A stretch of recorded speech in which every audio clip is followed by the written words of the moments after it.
예정대로 SEC가 법원에 이 리플 소송 판결에 대해서 중간 항소를 진행하게 해달라고 브리핑을 제출했습니다. 어제도 타임라인에 대해서 간단히 말씀드린 것처럼 이로써 리플은 이에 대한 반론 답변을 또 제출해야 되고요. 리플의 반론 답변서에 대해서 SEC의 답변도 제출돼야 됩니다. 자, 그렇게 되면 토레스 판사와 항소 법원은 해당 신청서를 검토하고 이 중간 항소, 이 전체적인 프로세스를 밟을 수 있도록 할 건지 최종적으로 결정을 해야 되는데, 만약 SEC의 이 중간 항소 요청이 받아들여지지 않는다면 원래대로 2023년 이후에 있을 재판까지 다 마무리가 되고 난 다음에 그때 SEC가 정식적으로 항소를 진행할 수 있게 됩니다. SEC가 어떤 내용으로 중간에 항소 신청을 했는지 간단하게 말씀드릴게요.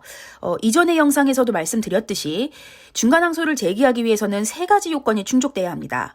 첫 번째, 법의 지배적인 문제를 포함하는 경우, 두 번째, 상당한 의견 차이가 있는 경우, 또 세 번째, 중간 항소가 소송의 효율성을 높여서 이 소송의 마무리를 앞당길 수 있는 경우, 이렇게 3가지인데 SEC는 프로그램의 판매와 그리고 기타 판매가 왜 중간 항소의 대상이 되는지 이 3가지 요건에 맞춰서 정리를 했습니다. 첫 번째, 법의 지배적인 문제를 포함하는 것에 대해서 다음과 같이 이야기를 합니다. SEC는 암호화폐 하위 테스트를 적용하는 것이 피고, 즉 리플이 투자 계약을 제한하거나 판매했는지에 대한 순수한 법적 문제를 포함한다고 주장을 하는데, 그들이 이야기하는 하위 테스트에 근거한 이 법적 문제는 이미 토레스 판사가 그들이 요청한 그 3개의 카테고리의 입맛에 맞춰서 판결을 내려주고 있습니다. 기간 판매에 대한 거, 그리고 프로그램 판매에 대한 거, 그리고 판매를 방조한 이 브래드 갈링하우스와 크리스 라슨에 대한 것, 이 3가지에 대해서 토레스 판사는 하위 테스트에 의거해 각각 판결에 제기를 했는데, 뭐를 또 어떻게 해달라는 건지 의아합니다. 자, 두 번째, 이 법적 문제에 대해서 상당한 의견 차이가 존재한다고 하고요. 그리고 이 상당한 의견 차이가 존재하는 것이 아직 진행 중인 그런 기소들에 영향을 두어서는 안 된다고 이야기를 합니다. 그러면서 테라폼레스 사건, 텔레그램 사건, 라이브러리 사건 등 판례를 제시하고 있는데요. 여기서 근데 제가 얘기하고 싶은 건 토레스 판사가 과연 이 사건들을 사전에 검토하지 않았을까요? 토레스 판사 역시 더 면밀히 검토했을 거라고 생각을 해요.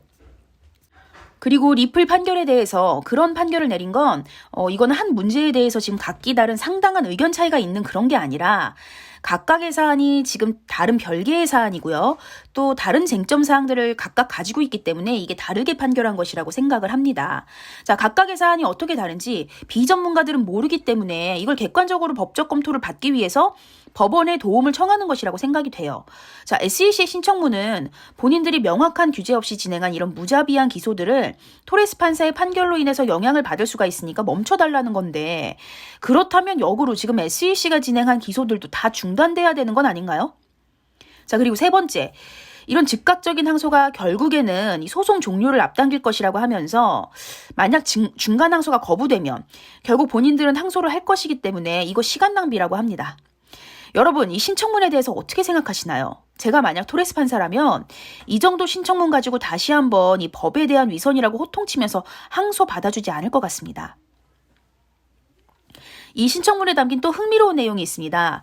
SEC는 다음과 같이 이야기를 하는데요. 본인들은 XRP가 증권이 아니라는 사실과 관련해서 이의를 제기한 게 아니다 라는 말을 합니다. 한편 존 디튼 변호사는요, SEC가 언제 XRP를 디지털 자산이라고 부르는 데 대해서 이의를 제기하지 않았냐, 네가 언제 그랬냐 라고 놀라움을 표현했다고 하죠. 즉 SEC가 거짓말하고 있다는 얘기예요. 그렇게 얘기를 하면서 지금 7만 5천여 명의 XRP 홀더들 끝까지 SEC와 싸울 것이라고 얘기를 했습니다.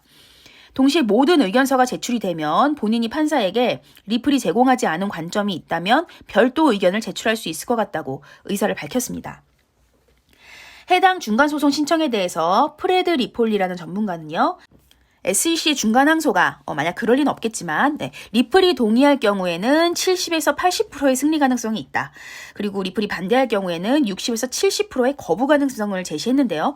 그래도 SEC의 중간 항소가 받아들여지진 않을 것이다. 중간 항소 신청이 받아들여지지 않을 것이다라는 의견이 거의 지배적인 것 같습니다. 현재 시황이나 궁금하신 종목 있으시면 상단에 보이는 번호로 문자 보내주시면 자세히 답변 드리겠습니다. 오늘 영상도 시청해 주셔서 감사합니다.